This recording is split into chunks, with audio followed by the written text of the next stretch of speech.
the record straight for a minute. Hate, I get it. Say it. Free socks. I want to know if he's bunking up with Tyrrell, and if he's the big spoon or the little spoon. I think he'd be the little spoon just out of principle, because Tyrrell's kind of, he's got the elderly gravitas. Then be hit the peanut gallery, they all jelly. Yeah, and that's true. And using those key stats, they are the key things that we've used to pick out our emergency match. I don't appreciate the laughing because I recognize how fumbled that was, and I lost my train of thought. But anyways, back to the emergency. No. Wait, what was that? I like that you came back to start it off fresh. We're gonna do it live, damn it. 3, 2, 1. Real legend never die. Still with the business, you should probably let it lie. Side 4-9, let's go real suicide. What's happening, folks? Divots and Pivots here. I'm Andrew LeDuc, and yes, that was yet again another new intro. If you didn't notice it, now you did. Copywriting's fun. That's let's just say that there's a lot of copyrighted shit out there that we don't know about, and then we get hit with it, and that's life. Anyways, Bud, back at home. We got Bud back home. We got a new intro. This is like a whole new show tonight, and we're gonna roll through it. I love it. How are you doing? Morale's high. I dig it. That was obviously on brand for a couple of guys like us. Sounds just like the kind of music that we would be bumping. I was either that or some like jazzy riffs. Well done. Well done. I appreciate it. I appreciate everything that you bring to the table. Like I said, morale is high, obviously, by the hat. I got it out early. It's Augusta is right around the corner. We can smell the azaleas. We can feel it. We can taste the tea. You saw Peter Malnati last week after his big win. How gracious he was about not assuming he's getting an invitation. He was very careful because people are like, how does it feel to be going back to the Masters and this, that, and the other? And he's like, I'm going to be very clear. It's still an invitational. He's like, if tradition, serves me correct or whatever the hell. They do invite somebody who wins that tournament. So we're going to talk more about Bucket Hat Pete here in a minute. But first things first, opening thoughts. And actually, this is even just kind of crazier. I got 2 for you, not part of the golf universe. So if you tuned in for strictly nothing but golf, then you should have tuned into the Divots and Divots show. This is part of that Pivots portion. What in the hell is going on in Baltimore with this bridge? Oh, I know. That's wild. So here, it's the 2 things. Obviously, that happened very early this morning. If you don't know, the cargo ship hit one of the support bases of the Francis Scott Key Bridge, which is a massive bridge connecting Baltimore, I believe, to the eastern shore of Maryland. I don't quote me wrong. If I'm wrong, I'm sorry, but I believe that's where that connects. It's a massive bridge, though, and yeah, awful tragedy. 6 people, I believe, still missing. It's ridiculous. But what I hate is there's already freaking videos that there are people like, zooming in, slowing down. Like, look, you can see an explosion on the other side. It's conspiracy. Someone blew it up. And I'm like, are you come on. Jeez. I was actually going to ask for your. I didn't know you were going full burgundy on me and going to go right into reporting mode and start talking about it. But yeah, fucking Francis Scott Key Bridge, boom, gone. And I love the way you say it. A tanker just kind of, or a shipping container ship just hit how do these things happen? I don't know. Somebody's going to go to jail. There's going to be lawsuits on lawsuits. Well, thoughts and prayers. I'm not sure because it looks like they lost power, and maybe that had something to do with the steering getting all whacked up. They lost power. The lights went off like 3 times before it hit. Whatever. I'm not. But I was curious if you had your tinfoil hat nearby and would bring up the explosions. I saw some of that as well on the TikToks. People trying to slow it down. You say, you see right here, why would there be explosions?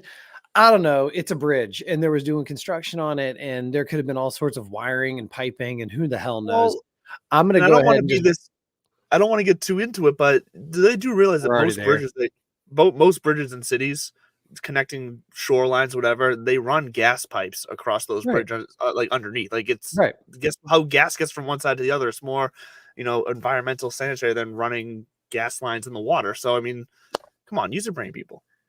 Didn't know we were going to get this deep, but I didn't either. The real question I want to ask you is, truth gun to your head, who was Francis Scott Key? Oh, so that I remember learning about him in school, but I don't remember. He was an author, wasn't he? Good. You're getting warmer. I believe he was an activist author. I think I just don't really remember what he wrote. Honestly, I just know the name, but I honestly don't remember. I will say that in 2024, that wasn't a bad kind of just I would say recovery shot, just kind of just club to throw out there, a safety shot there, a little punch 7-iron, a $1.25 that you just need Yeah, to right. you just need to get it back out in the fairway. Because yes, Francis Scott Key was an author and activist. I don't know. I mean, it's a good word to throw out, especially in 2024, because you can label so many different things activism. And I guess you Sure. could say he was an activist in his day. He wrote the Star Spangled Banner. That's right. You're right. Not an activist. You're right. There Now, it all right. is. And that was unfair of me. History with Bud. I was a teacher for a hot minute, and oh God, my poor Coop. She as soon as she's feeling better, then it's going to be back to listening to Dad tell her stories and ask her questions. But I got a question for you, pivoting back to something that maybe is a little more of your safe zone that I just learned about today.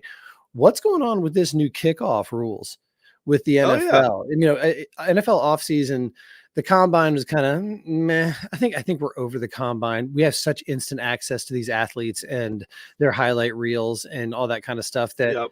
nobody really cares. Like, oh, it's what you run. I think it's kind of cool when people set new marks. Like, there's that guy this year. I think he ran the fastest Sure. ever. But what is going on with these kickoff rules? And do you like it? Do you not like it? Yeah, so yeah, as far as the combine goes, that's like some of the top guys don't even work out in the combine anymore. They have their private workouts. So that's the combine. Right. I Pro agree. day on pro day on pro day. And we got the draft a couple Yeah. weeks away. So this has got to be what's, the next evolution of the NFL has to run our lives and be in the news cycle 24 hours a day. I mean, kudos to them. They've achieved it. But yeah, but the tell kickoff. tell the people what it's all about. Yeah, so the kickoff. So I like the idea because the kickoff was just obsolete. It was boring. Became a filler for in between a run of commercials, basically, when you're watching your NFL broadcast these days. But the kickoff now is basically instead of the kickoff team traditionally is always lined up in a straight line, and then the receiving team has been spread out down On the amongst line the of 50 scrimmage is what we used to call that. Yes, on the Yes, line. on the line of scrimmage, and the receiving team is like spread out in 4 or 5 lines down the field. Now they will all line up in a line, both sides, about 10 or 15, like 10 yards. I think it's 10 yards. I forget. I have to look, but like 10 yards apart from each other. 5. It's even 5. There we go. 5 yards apart from each other, and there'll be one guy in the back set to receive it. And the whole purpose and idea of it is to stop guys getting up to full speed before they are ramming headfirst into a guy who is basically stationary, because theoretically those blockers tend to drop back a little bit, watch to see what the guy returning the kick's going to do. Then they turn around. So for the majority of the kickoff, their back is to those guys trying to defend the kickoff. And then they turn around and they just get absolutely hammered by guys running full speed. The idea is to not have that be in the case anymore, and this should free up a lot of running room for these kick returners now, to where we could get some actual exciting plays to start these games again, or to start the second half, like after touchdown. You know what I mean? Like, I think this is good for the game. This is something the XFL, because that's where they got this from. This is not something the NFL came up with all on their own. This is something the XFL was doing the past couple tries. They've gone out there and tried to make the XFL a thing. I like it. I'm here for it. I think it's going to mix up the game a little bit, and why not? The kickoff was about to become useless anyways. I think it's great. I agree with you, and your description was spot on. The kicker's still kicking from the 30, but his defenders are going to be on the opposite 30 with the receiving team lining up on the 25, and then I guess nobody can move until the ball is either touched or it touches the ground. I think it's going to be kind of cool to see what kind of creative ways special team coaches come up with, like you said. Are we going to like see all of a sudden you got speed guys on the outside, because everything's just going to become all about what do you do after the catch? Do you just take a knee and, take the ball, or do you start running these weird plays?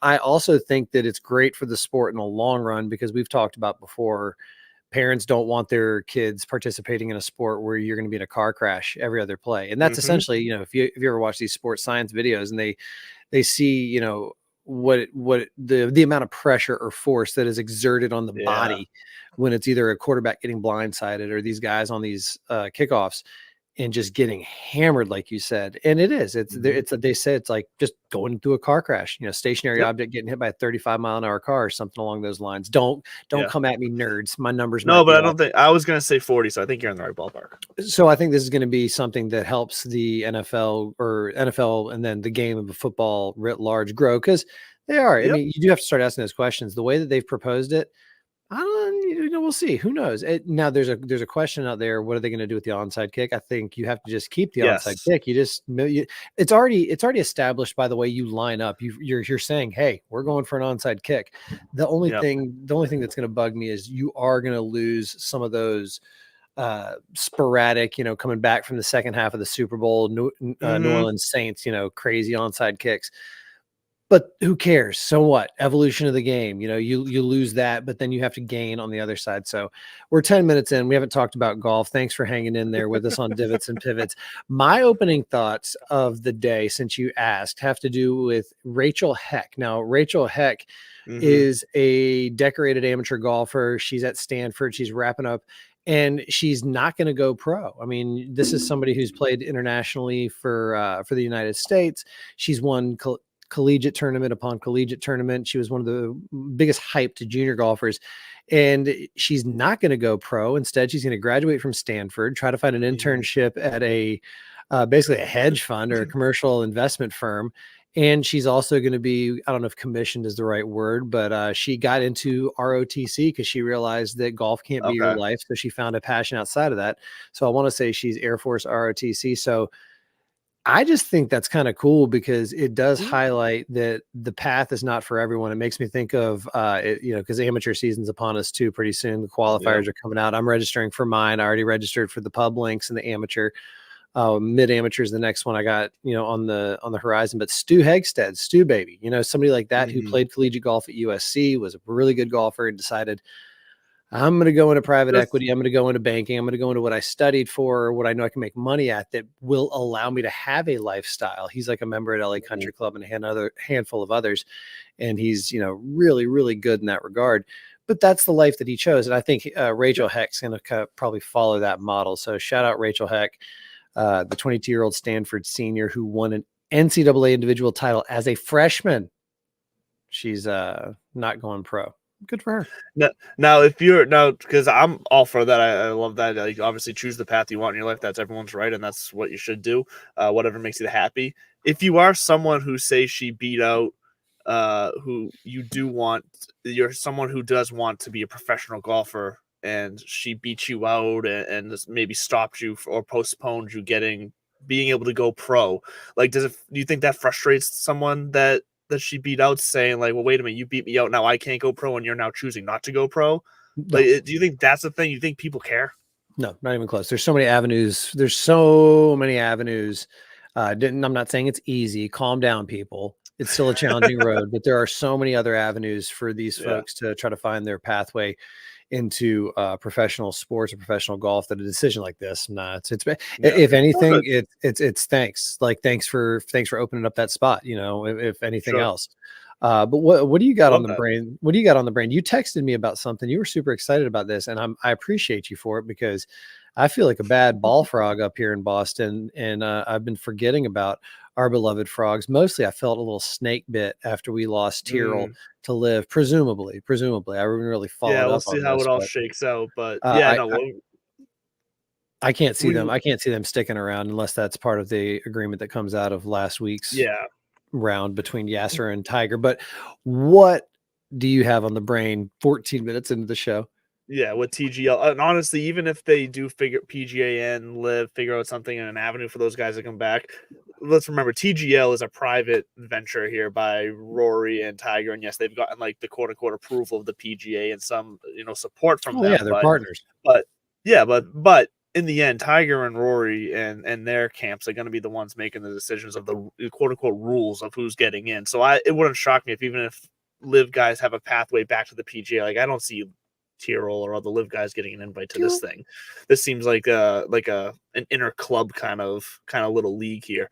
But the TGL did announce that January 7th, which I think was that the same. I feel like that might have been the same exact date from this past year that they were originally going to go live. But January 7th will be the new launch date next year for the TGL, the rebirth of the collapsed venue that they had there. But what I find interesting here is that we now have an entire full year of these quote unquote teams hyping up their guys, and we've already seen it. And I got to look a little bit deeper into the other teams and what they're doing social media wise. But I know Boston Common Golf has been very active in promoting Rory. Not that Rory needs any more promotion, but promoting Rory and Keegan and Adam Scott as the Boston Common Golf brand and pushing that. And it's getting me excited as someone who, we're going to be Boston Common Golf fans just because we're here and why not.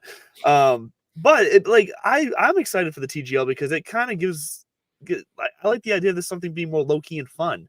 Like, I love the competitiveness and the seriousness of the PGA and like breaking down the stats and whatnot.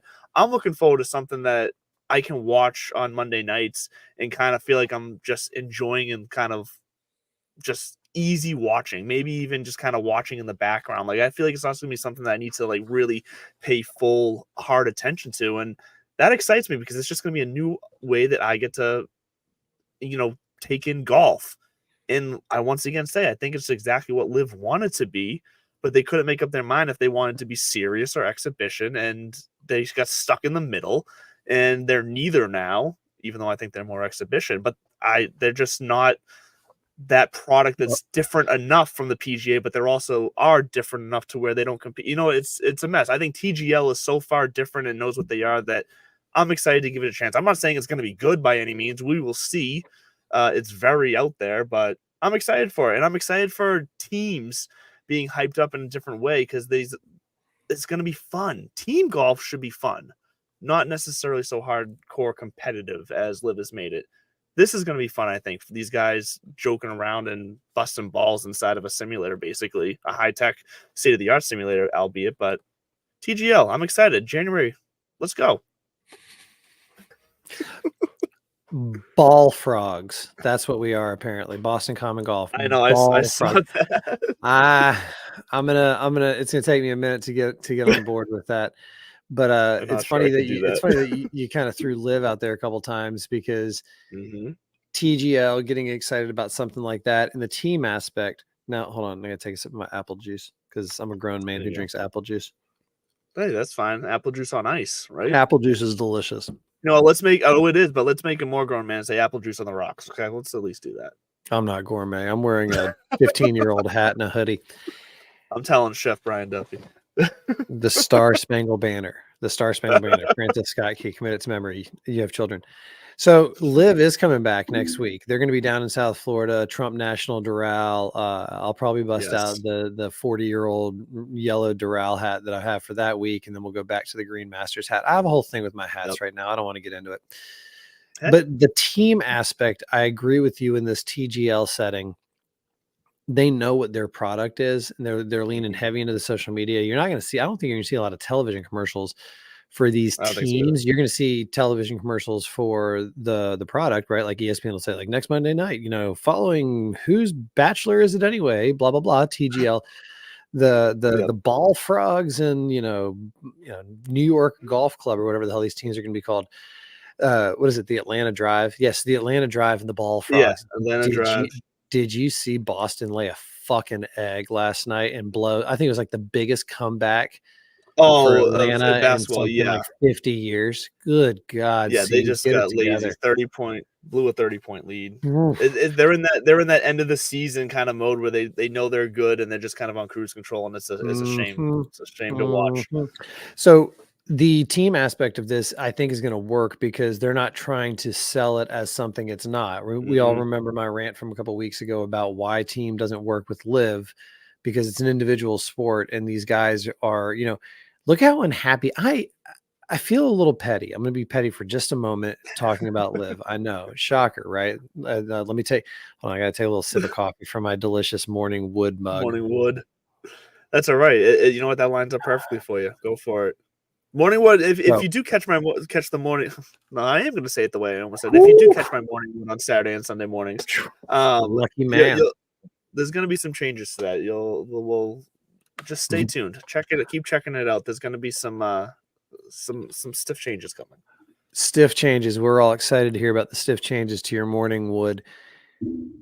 I'm kind of happy. Speaking of things that make me excited, I'm kind of happy about how sad John Rahm is openly being about missing some of the tournaments and not defending. He's sulking. He's publicly sulking. Good. This is exactly how it's supposed to be, because Yep. you signed a big fat paycheck. And he even says, I talked to my family. I mean, it's true. This is generational wealth, man. This is the kind of Yeah. shit that, like, you think about it, these contracts these people are signing, it's almost like getting knighted. Like, all of a sudden, like, oh, Sure. you had somebody in your family marry into the royal family. Holy shit. Do you know what this means for all of us forever and ever? Exactly. Yeah.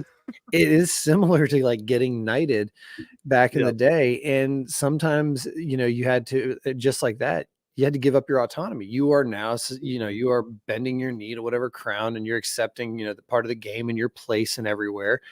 And yeah, he's the entertainment. He's the paid help. You're, Yep. go play golf for us, and don't ever mind all the different changes that your entire existence, your brain was never in a place where it's like, yeah, fuck it, I'm going to be playing in this format under these Yep. conditions and doing all this kind of stuff. So I am kind of happy that he's open about that it hurts. And like Cam Smith and his pause last year, when they were like, what are you going to be doing, Yep. next year? And he's like, oh God, that's right, I'm not defending.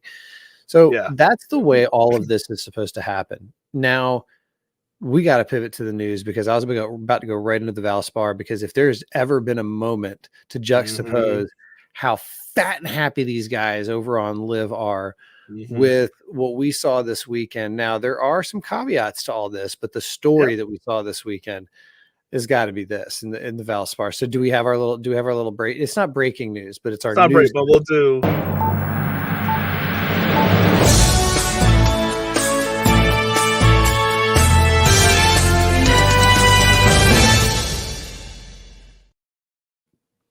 I'm telling you, man, delicious. Apple juice is delicious. On the rocks. Speaking of apples, how do you like them apples, Mr. Peter Malnati?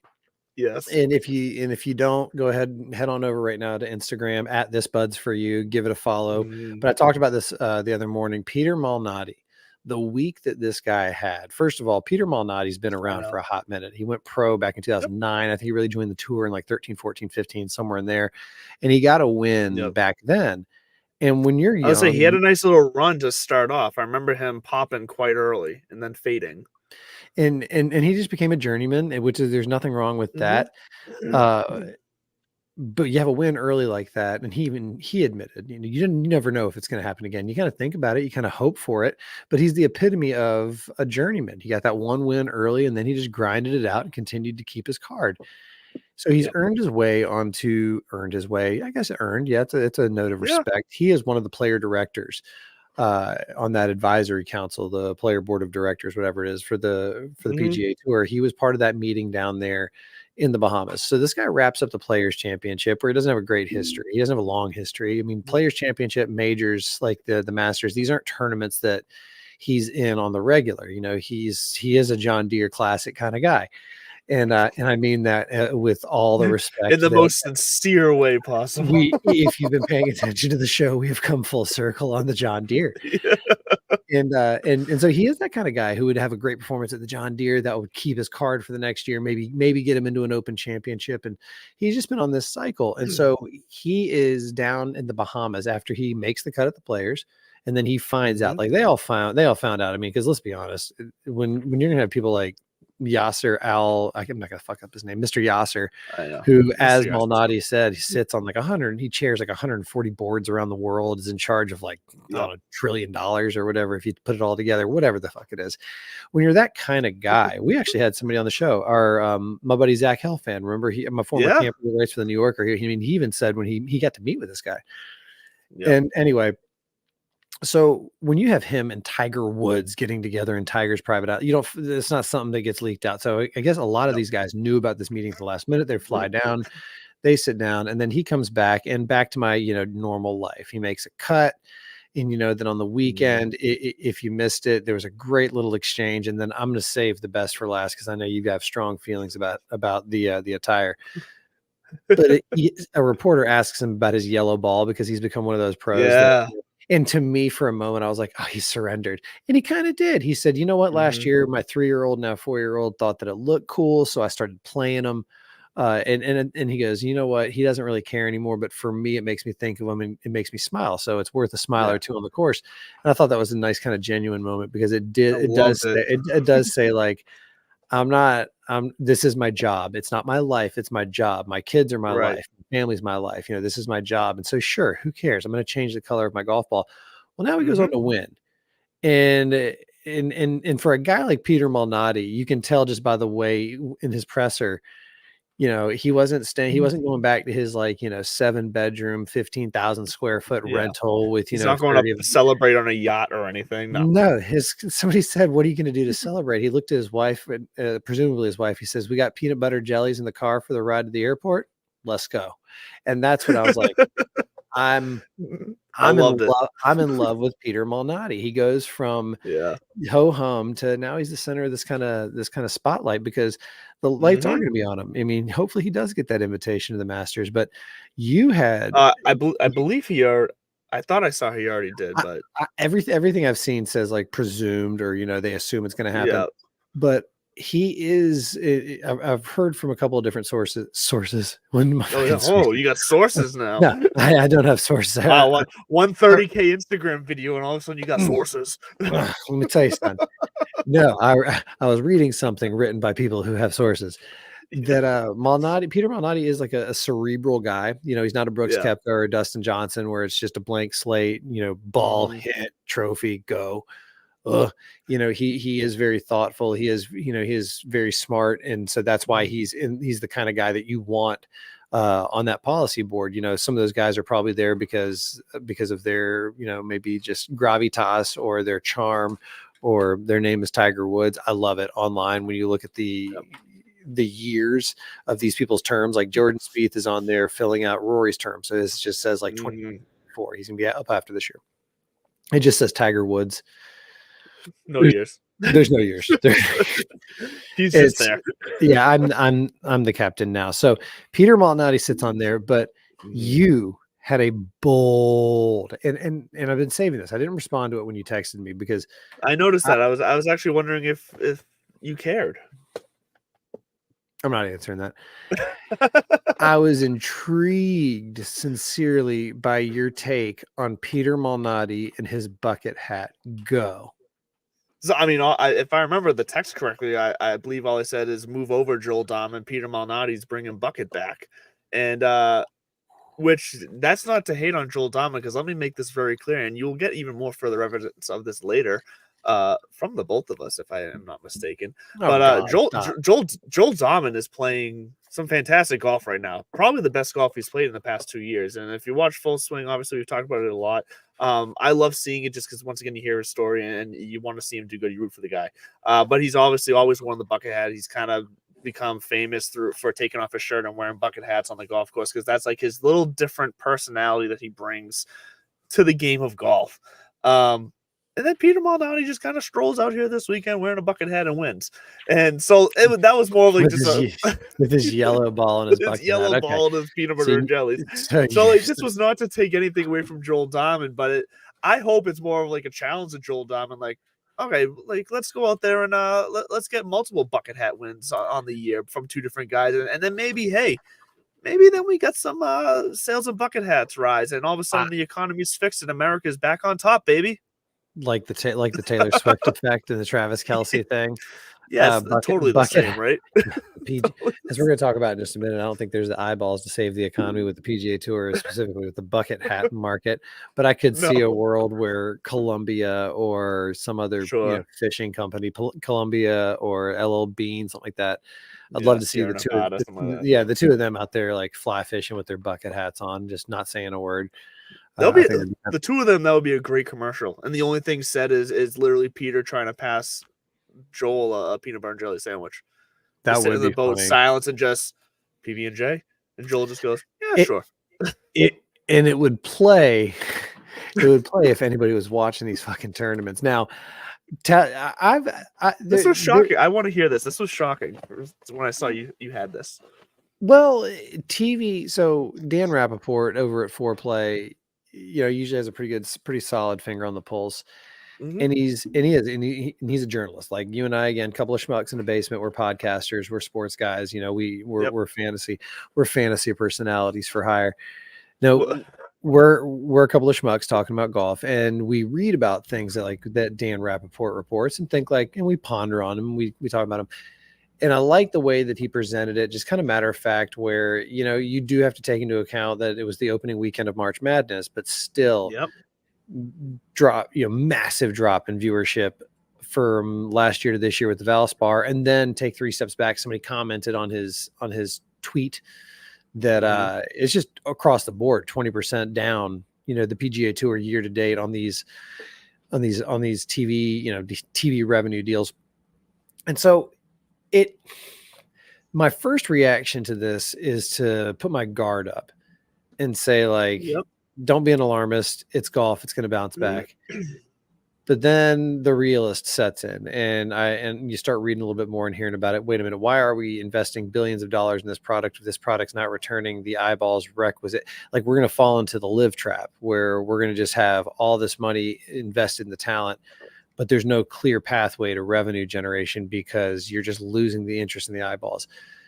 So what's going to happen? The people aren't, I genuinely don't think that the interest in the sport is waning. As a matter of fact, you read in a lot of different places about how more people than ever have a handicap, and this many people, record number of golf rounds logged last year. So, and you do see explosion of golf interest on online, through social media and, parody accounts. And then people just saying hey, I can get eyeballs by learning to play this sport on social media, day one of being a golfer, and they actually go out and do it. So there's definitely interest out there. And so is it just the product of, and I'll tell you this, it's not at the end of the day, our natural inclinations take over. We want to see the best of the best of the best. That's what we're going to be drawn to. So what is it? Where are we missing it? Is it really the live effect? Is it really that, a handful of guys left, and therefore these guys, Brooks, Bryce, those guys aren't playing the Valspar anyway. So is it the live effect, or is it much more maybe the YouTube effect where, yes, the interest in the game is growing, but people are making a very, very short-sighted assumption and thinking that just because we see an interest in the game growing, oh, well, then those people are naturally going to be drawn to the PGA Tour. When in fact, most of those people are probably being drawn to Bob Does Sports, good, even just anything, these comedians that'll just go play a round of golf and put it up on their Instagram now, all the collaborations, Paige Sporanic, the guys at Foreplay, people like you and I. Is that where the new attention to the game is going?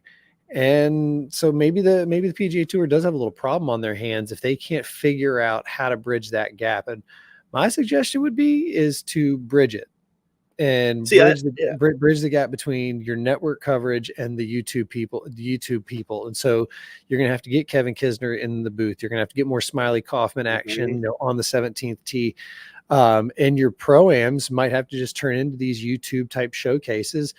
And perhaps there is a whole YouTube mini tour that has nothing but a series of Monday qualifiers. I'm excited to see how that content turns out, because if that draws eyeballs, if that gets a lot of views and a lot of downloads and a lot of shares, we're talking millions and millions of views. That's gonna be wildly big. I'm calling it now.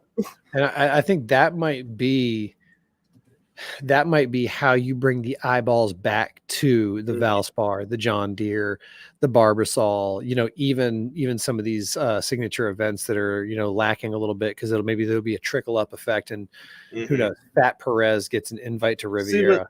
But I think they're already, so I don't think there's a problem. I don't think there's a necessarily a viewership problem. I don't think there's a live effect problem. I don't think there's a problem with bridging the gap. I think they've already started bridging the gap. I think we've seen it with the bigger names, and maybe it's not coming directly from the PGA bridging the gap, but the sponsorships are bridging the gap, because guys like companies like Callaway are inserting their guys into these YouTube spots. They are hosting, I don't know if you knew this, but they are hosting events at their headquarters where different YouTube channels have stretches of 3 holes and they're sponsored golfers, your Roms, your whoever, they're all Adam Hadwin, all of them, they're playing a full 18 holes, but they're doing 6 different content creations with these 6 different channels every 3 holes. And it's like they're already being inserted into the YouTube world, and the YouTube world is already being inserted into PGA golf with this first Monday qualifier. We're going to see how that's going. This is definitely a test. As far as the viewerships for this week specifically in the last 2 tournaments, I think it's a couple of things. I do think March Madness is a factor. I think we saw some fun upsets that got people excited about the tournament early this year, and drew people in and kept them watching all weekend for the second round to see how it turned out. So I do think it was a factor. Is it the entire factor? No, but it was a factor. I also think the fields for these last 2 tournaments are the way they are because, remember, this is the first time we're getting this new back to normal season since COVID, like the non-adjusted season. And maybe for the casual golf fan, like that doesn't matter to them. They're not going to notice that. But for golf fans who do watch, they do notice it because it changes the players that are in the fields for these tournaments. They're no longer trying to get points in these tournaments like they were in these kind of adjusted years because the point structure started earlier, so they had to gear up a little bit earlier. So they're playing these tournaments to gear up for the summer. But in reality now, the summer is where the PGA shines. That's where they get their views anyways. And the way they've structured it is to do that. The one major a month, the Masters, the PGA, the Open, and then it's all set up to be this constant jam-packed, let's get all of our views in like this one section of the year. And I think that's what we're seeing now. We're just seeing an adjustment of when people are watching. This is a dead zone right now between the Players and Augusta. I don't think we thought it was going to be quite as dead as it is, but like I said, I think it's multiple factors. March Madness being popular this year, as it always is, but as popular as it has been this year, I think plays an effect. But I also think people are just more aware of the fields these days, and I think players are adjusting their schedules to take advantage of the new schedule this year. That's what I think. No, I think they have a problem.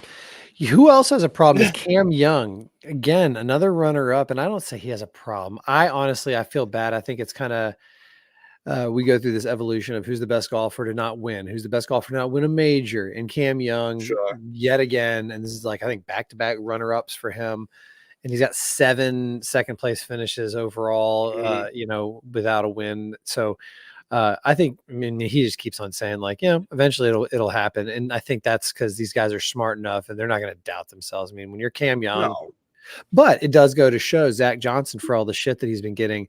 He didn't pick him for the Ryder Cup when a lot of people thought that Cam Young would be a lock. And maybe it's because he has to show that he can close before he earns that kind of trust. If you ask me, Justin Thomas, as long as he really doesn't have the shanks, especially how he was kind of trending back towards JT, level, him or Cam Young, who once again, just hard time closing. Speaking of a hard time closing, Keith Mitchell, pick up a white curse. Oh my God, he went way back. I was so shocked to see where he finished that on Sunday. I can't even remember who was in the final group with him. I don't remember, and I apologize. I think I'm delayed a little bit here all of a sudden, but no, that sounds good to me. But whoever's in that last group with them, both of them shot like 4, 5, 6 over par. I felt like it was weird seeing Bucket Hat Pete do his victory speech, and then you realize, holy shit, like there's 2, 3 groups left to go because everybody else just faded away. But nobody wanted this tournament. It felt like everyone just kept. It's the Valspar, and then they were gone at the top, and then they were gone, and so it was just wide open for whoever wanted to grab it, and Peter Mile. I'm wondering how many of these guys genuinely, they look at this and they go, they do have a minimum tournament commitment. And so I wonder how many of these guys just look at all this and they go, you know what? Some of these are just going to be boxes that we're checking because, obviously we have to, i.e. look at Scotty Scheffler this week at the Houston Open. You look at some of the people in this field, and 10 of the top 50, it's another weak field. It is. But that could be the downfall of what they've done with the effect of these signature events. Is that now we have the majors, we have the players, we have the signatures, and maybe now that's. I don't necessarily think this is just a theory that's kind of popped in my head today, but maybe there's a little bit of that they're realizing the importance of some of these other ones might not. They, like you said, they're just using them as check boxes. Well, I mean, that's what like Justin Thomas, those kind of guys, they might say, listen, I don't give a shit if I play the weekend here because that's 2 extra days. Maybe I'll go to the beach with my family. Maybe I'll get a couple of days extra rest. We got 2 weeks to Yeah. Augusta, that kind of thing. But I don't think actually, I think we're just spoiled as fans.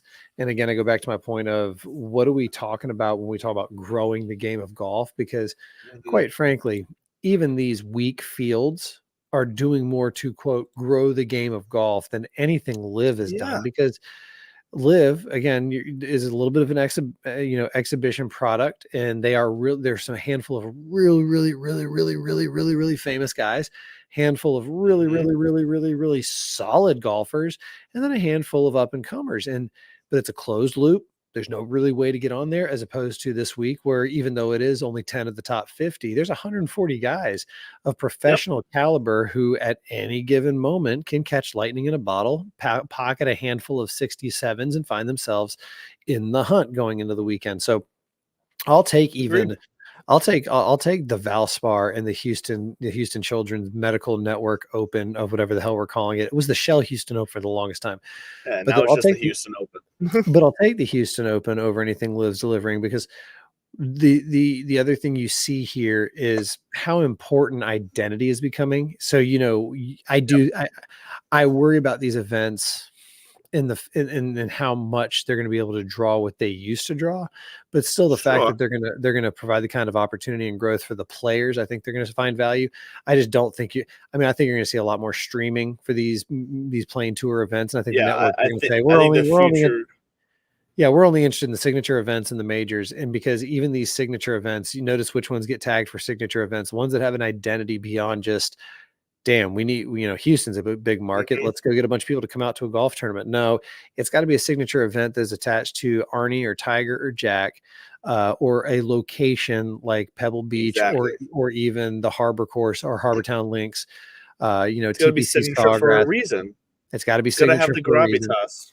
Yeah, so I think what's going to happen is these mid-tier events are going to maintain their status, and what they get the players, because they're just raising the stakes on the signature events. But I do think that's a question that you have to answer is, are you just going to succumb to the lack of eyeballs and say, all right, you're over here, or you try to find a way to maybe bring those eyeballs back and not rely on the traditional tried and true methods of getting a crowd. All right, listen, we got to hear from Underdog, and then we got to wrap up one more piece of news, massive news, huge news. And then we're gonna fly through our emergency 9, so stick around for that. Fantasy Sports Corp and Underdog Fantasy have teamed up to start your fantasy season off in the win column with Best Ball. What is Best Ball? It's quite simply the easiest way to win. No team management, no trades, no waivers. It's their biggest contest ever, and it has only gotten bigger. You simply have to sit and win. You don't even have to set your lineup. Always get your best score every week. Just enter a contest, draft your team, and Underdog will do the rest. What could make this even better? How about free money, up to $100 using our exclusive promo code? Go online now and use the promo code DIVPIV to double your deposit up to $100. You tell them Gingerbread sent you. Good girl. So the big news, I assume what you're talking about is the Adam Sandler, the Shooter McGavin, the Happy Gilmore sequel. Quite possibly.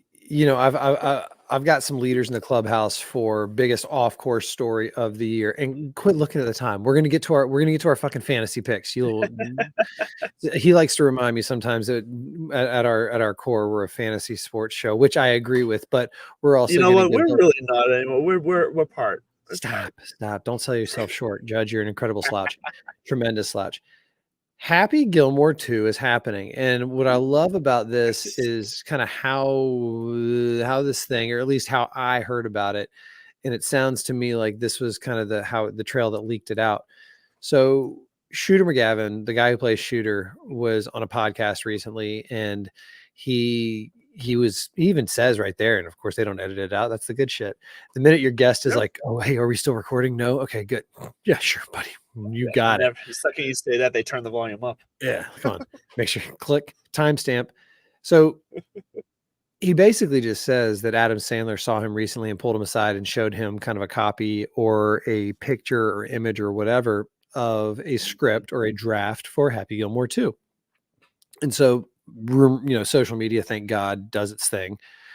This gets out there. I'm listening to the DP show, Dan Patrick, and Dan Patrick has famously been in like 10 or 11, I think it's 10 of Adam Sandler's movies. He's always an extra, And so his executive producer and his crew started doing their job and just needling him. Like, what do you know? What are you allowed to tell us? And he's like, I got to tread lightly here. Sandman's a good friend.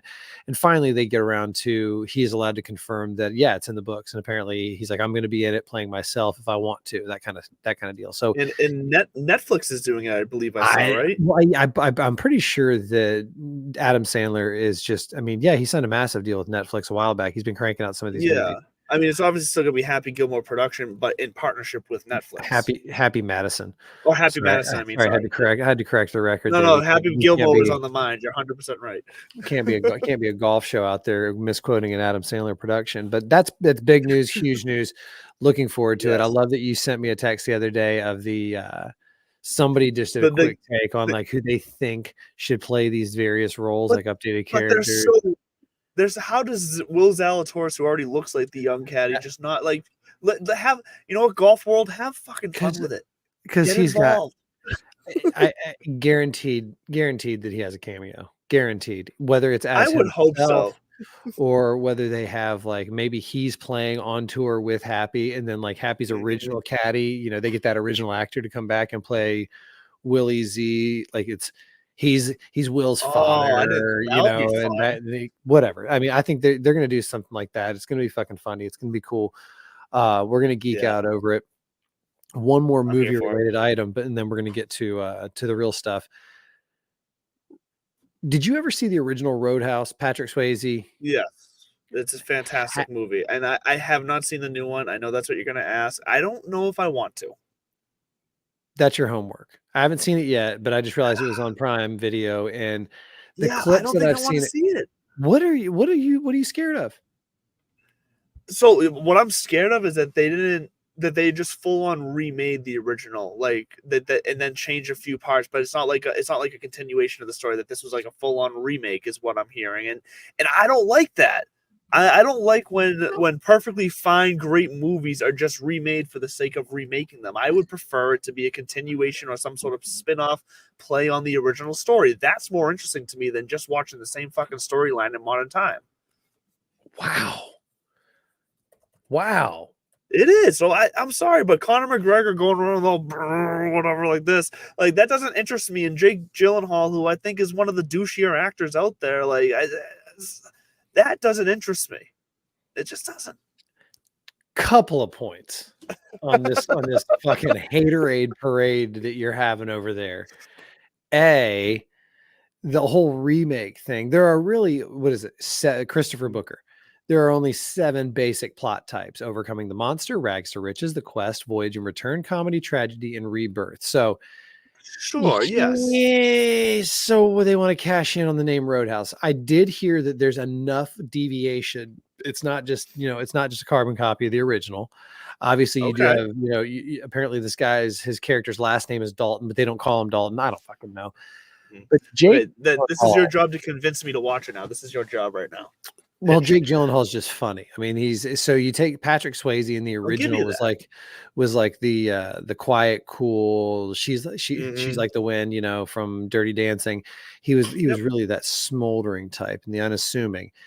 Gyllenhaal apparently plays a very almost Ryan Reynolds vibe, sarcastic badass. And to me, I just think that's engaging and funny. Conor McGregor leans into it. He plays a villain, and he's a UFC guy. So apparently he's just over the top, the whole thing. I'm a little concerned because I never got into the Fast and the Furious movies.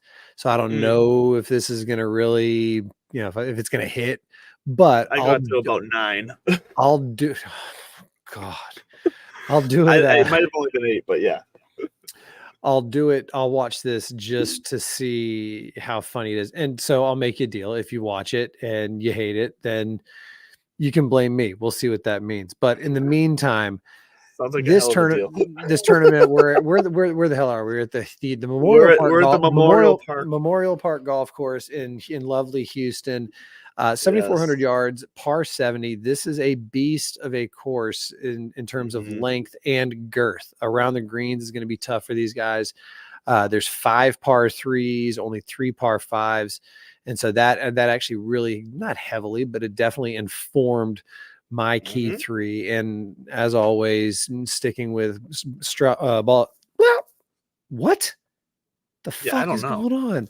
Starting with, in my key 3, strokes gained putting, strokes gained ball striking. And then because it is such a beast off the tee is another one I'm going to go with, and around the green, because off the tee is important to put yourself in a position, but if you are a little bit out of position, or you do have some of those longer, approach shots, you're going to miss the green. So who is cleaning it up around the greens? And then because of the 5 par 3s, I'm going to say strokes gained par 3. The par 5s are the easiest traditionally on this course. Therefore, I'm not worried about that. It's almost like if you're not birdieing those, then you're not even in the hunt. So who's capitalizing on those 5 par 3s? Sure. I like that. I took kind of a similar approach in theory, and just went a different approach when it came to the stats. So I also went strokes gained off the tee, along with obviously my usual putting and approach. I went proximity 200 plus though, because as you mentioned, given it only being a par 70, but then the length of this course, like there's gonna be a lot of, even on the par 4s, 200 plus approach shots. So I like that. And then as far as I don't think you're wrong with your take on needing to be good around the green. I get that. I saw it from a point of greens and regulations are lower than the norm here than on your average PGA Tour event, actually by quite a lot. Like it's not just like a little bit less; it's like cut in half. Yeah. So the greens are hard to hit here. So I actually went with opportunities gained. I want the guys that can take advantage, because that kind of takes into account their approach shots with where they like the success of their approach shots, because they're putting themselves into position to score. So I get what you're saying. Around the green kind of plays into the scrambling aspect of this tournament and avoiding bogeys. I'm leaning more towards trying to get the points, I guess. I'm more so shooting for the ceiling here and going bigger home, going home. I like that. The 2 approaches we're taking, you're essentially looking at who's gunning and gunning and gunning, who's converting, and I'm looking at who's not making mistakes. And we'll see which one works, because recently Rory has been a birdie machine, but he's also been a fucking mess in his scorecard. Yeah, it's just the inconsistency, and you can do that around certain courses like Southern Hills or any of these major venues. Winged Foot's another one. But at the Memorial Park in Houston, I don't know. We're going to find out. So with all that said, let's hear about these emergency 9.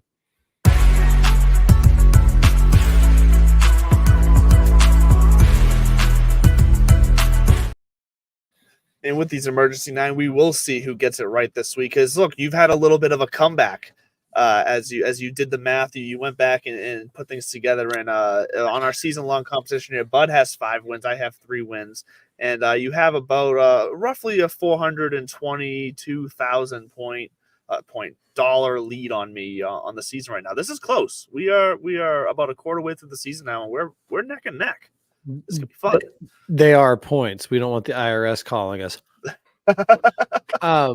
I'll put there's an asterisk on there for now. Let's say if we have to splice hairs at the end of the season, I kind of spot you half a win, because there was a couple weeks ago when I was on the road and I didn't get a lineup in at all. I want to say it was for maybe not the Cognizant, but no, but I thought you still did it afterwards. I know you didn't do it on air, but I thought you still had a lineup after the fact. All right, I'm gonna shut the fuck up and just take my wins and go along. All right, but I'll go ahead and lead us off with my emergency 9, because I do like that there's a little bit of overlap between ours, and I think that just speaks to the weakness of this field, where how easy it is when you're coming to pick these. I'm not saying that it's a guaranteed win, because again, you never know who out there is going to catch lightning in a bottle and have their life flipped upside down by winning on the PGA Tour. But with what we're looking at and just trying to find 9 guys that we feel like are worthy of a look or two in your lineups, you're going to see some crossovers. But I will go with my 9, starting with Joel Damon. As you said, he's playing exceptionally well recently, and I think he's trending in the right direction. Bud Cauley, My name is Bud. B, he's a great story coming back after what he's been through.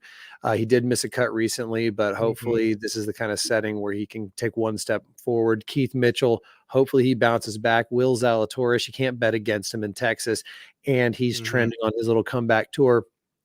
Jake Knapp, after breaking through a place that's long like this with his speed and the way he's been playing, who knows? Maybe he snags another one, because speed plus confidence equals performance. Don't quote me on that. But Sahith Theegala has been playing lights out recently as well, and I think this is that kind of mid-tier, lower-tier tournament where, as Brooksy would say, you only got to beat 12 guys. Doug Gim, put him in that same category, and then my top two, put him either way you want. I have Wyndham Clark at 2 and Scotty Scheffler at 1, because that's how they've been finishing recently, but I could easily see it going either way. Yeah, I don't find a lot wrong with your emergency 9. We're very similar this week, just with some different results. My number 9 is Alex Noren. I like him making a little appearance again here. He's finished top 5 here last year. And this does feel like the type of course, which is like a horse for the course. I don't want to go that far, but it feels like the type of course where, and especially in Texas, we just find that guys who play well in Texas always play well in Texas, even if they don't play well anywhere else. So like, this is just one of those tournaments where like you can kind of look at course history and take it into account. So Alex Noren, top 5 last year at number 9. Tony Finau, the defending champ, I have at number 8.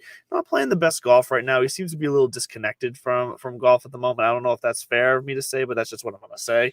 So I have him at number 8. And then also Joel Dahman for me, number 7, top 10, 2 straight years in a row at this specific tournament on this course. Plus, he's in good form right now. Like I said earlier, he's making cuts right now. He's making money. He seems to be having fun out there. He's happy. So I like Joel Dahman here. And then another Young, not Cameron Young that you mentioned earlier, but I'm going to go Carson Young. He's a wild card. He's a wild card this week for me. He just rates well in the stats. Doesn't really have the course history or the form right now, but he rates out well in the stats. I got to take a shot. And then I'm going to go to your guy at number 5, Akshay Bhatia. Number 4, a guy who I like to play at least once a year, Ryan Fox. He had a nice moment at TPC Sawgrass at the Players. I believe he hit a hole-in-one, right, on 17. Was that him? I believe that was him, right? He did, and his dad still has the world record for most points scored in a Rugby World Cup. Back to you in the studio. Yes, he does. And then my number 3, we're similar here. I got Keith Mitchell. He was top 10 last year. Hoping he can also come back. And then our 1 and 2s are the same, just in different order. I have Scotty Scheffler at number 2. He may be the king of Texas at this point. And then Wyndham Clark is just playing so good. He's just got such a good history here that it feels like it's one of these two that are going to win this week. So Wyndham Clark is my number 1, but I agree with you. If Scotty Scheffler wins, I'm not going to be shocked at all. I'm not going to be shocked at all if Scotty Scheffler will win by 6 strokes, honestly. So Wyndham Clark or Scotty Scheffler, take your pick. We have a lot in alignment this week. And I don't know what that says about us or what that says about the tournament this week or what that says about golf in general. I frankly don't give a fuck. We're having fun. I think what it says is these are the guys that look good in this field, but the final leaderboard is going to see what it says about golf, because again, if this is when Joe Shit the Rag Man catches lightning in a bottle, the next Peter Malnati, no disrespect to Peter. No. Then I'm here for it. And I do think that that's the majesty of the PGA Tour. Again, I don't discount the reality of the business side of all this, where perhaps the traditional product as it's being packaged and delivered isn't going to sustain the level that it needs to for the eyeballs and participation. What I don't want to happen is for these tournaments to go away altogether. I would hate to see all of a sudden they just say the PGA Tour is relegated to Korn Ferry Tour status, where, I mean, I do think that's the level of coverage we're going to see ultimately, and you're going to get this kind of mega tour, down the road, because everybody came out of this meeting with Mr. Gasser so positive. Who knows what the future holds, but we see a vision. He wants global golf. We want global golf. He's involved. We do want the best of the best playing together as often as possible. And we were on a nice run there with the PGA Tour, and that and Liv did disrupt it. And I am happy about some of the pain that we're seeing on these guys' faces in missing these tournaments.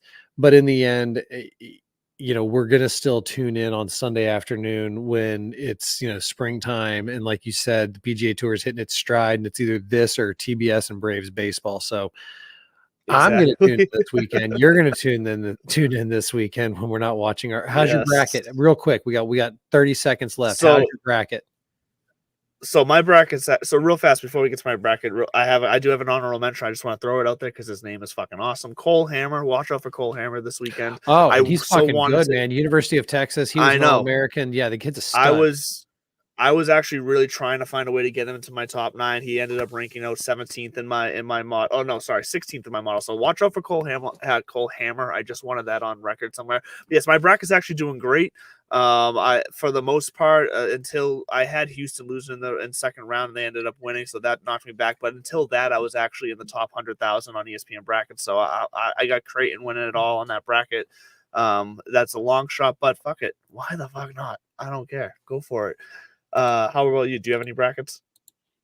No. No, I didn't think you did. Either way, we're right out of time. I'm Andrew LeDuc. This is Bud Copeland. We're at Divots and Pivots here on TSPN. And as always, we will catch you every Tuesday night at 8 o'clock right here. And as always, stay classy, my friends, and make sure you drink your liquids. Have a good night.